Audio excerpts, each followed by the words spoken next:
Angkor Wat is one of the man-made wonders of the world, buried deep in the forest of Southeast Asia. Cambodian culture issues from the walls of these thousand-year-old temples and wraps itself quietly, gently around one's soul.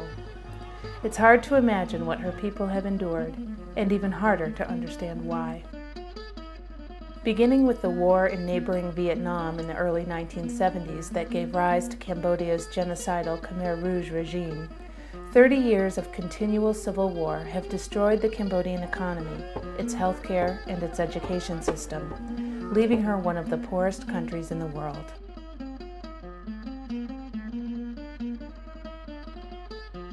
Today, the average Cambodian family makes $350 per year. That's less than $1 per day.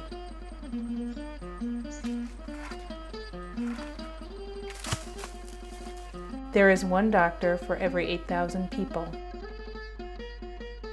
She is a nation of 12 million, where more than half the population is under 15. 1 in 5 children will die before the age of 5, mostly from diarrhea. Because the Khmer Rouge regime destroyed most of the school buildings and killed most of the teachers, the Cambodian education system was wiped out 3 decades ago and continues to stagger to its feet.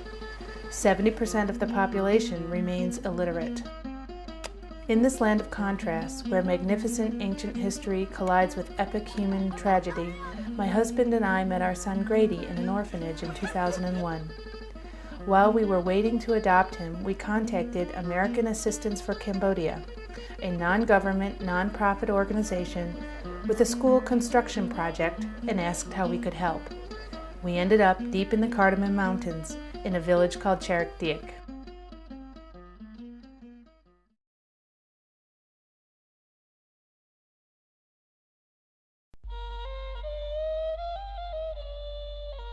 In March of 2001, this is where about 50 of the children from Charakdiek studied.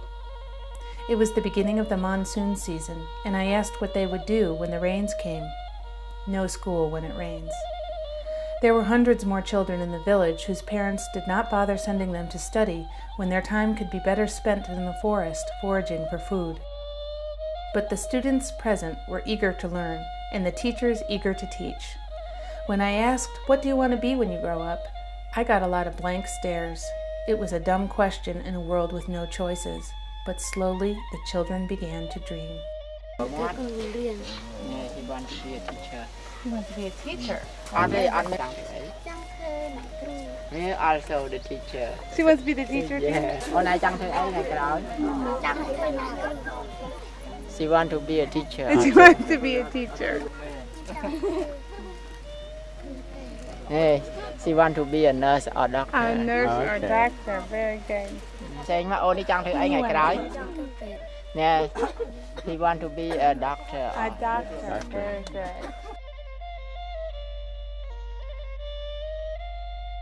Although the challenges of the situation felt enormous, we decided that day to become partners with the children of Charakdiek in the long, hard road out of poverty. If they would show up to study, we would make sure it was possible to learn. And the first item of business would be to build a new school.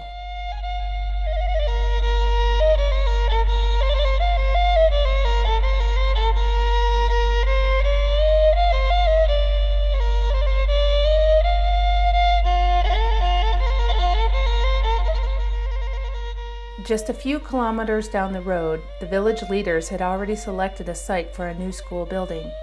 The bricklayers and carpenters were ready to work. All they needed was a donor to match the $15,000 allocated by the World Bank. We had raised the funds from a network of friends and colleagues by selling photographs over the internet. The donation was made to American Assistance for Cambodia, and construction of a new school building began.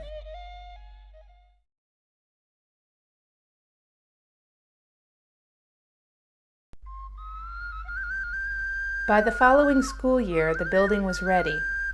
This footage was sent to us on a computer disk by our assistant in Phnom Penh after he delivered a new school uniform, shoes, and school supplies to every student and teacher on our behalf.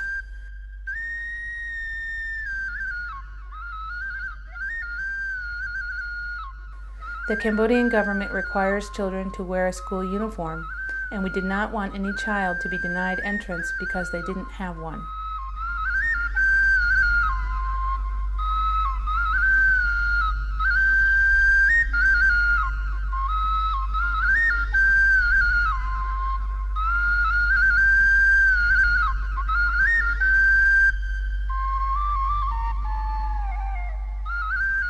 The distribution ceremony was followed by a cool drink of water from the new water well. The student body had grown to 177 students. It seems that when we value the children's education, so do their parents.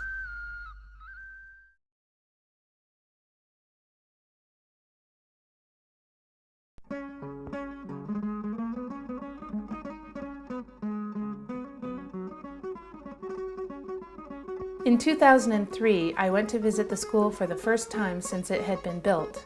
On the day of my arrival, the entire village turned out to welcome me with a dedication ceremony. The student body had grown to 250 children in grades 1 through 6, ranging in age from 7 to 16.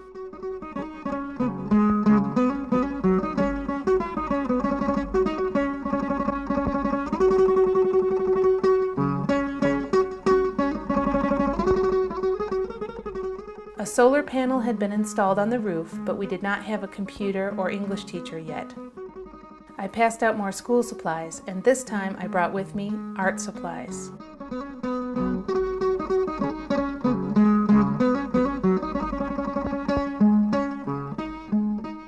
Colored pencils, watercolor paints, and white sheets of paper were passed out to the classrooms, and I asked the children to draw me a picture.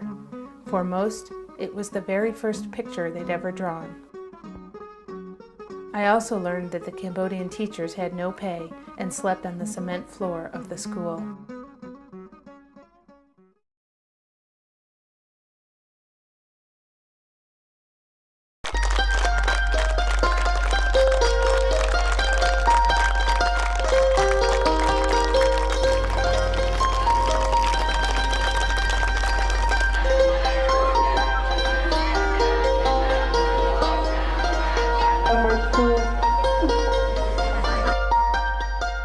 We had been sending the teachers a food stipend of rice, dried fish, and soup mix for over a year and a half by the time I returned in January of 2005 for the opening of the new teachers' residence. The food and housing made it possible for the teachers to do their jobs and to consistently show up for work. Therefore, more children showed up for school, and the student body had now increased to 375.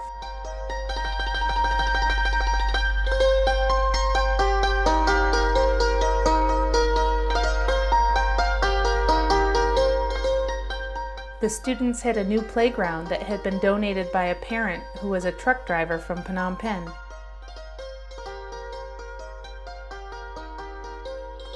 Although the pump to the water well had been broken by heavy use from the entire village, the school director had the students plant a garden, and taking care of it was part of their daily chores.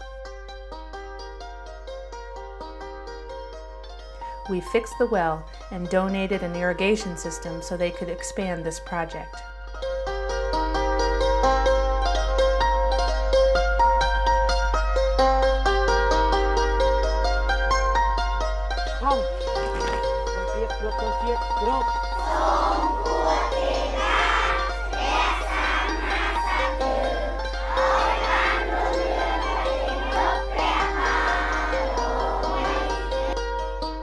With the arrival of a computer teacher from American Assistance for Cambodia, 40 of the top students were selected for the computer and English class. And their teacher made the most of the art supplies I had left in making his classroom a true learning environment.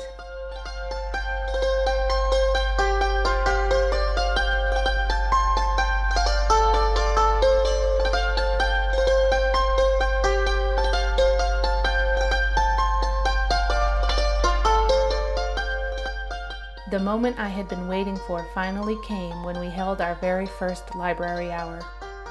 I had brought 2 70-pound duffel bags full of toys, puzzles, art supplies, books, maps, and globes. the children devoured the materials like happy hyenas ravenous to learn.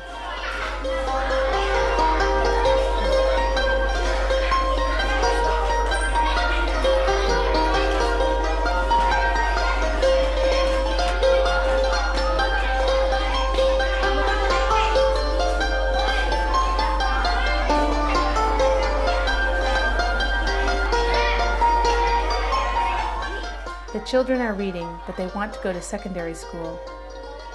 The teachers are teaching, but they are only paid $13 per month. Please help us continue to light the path to their future.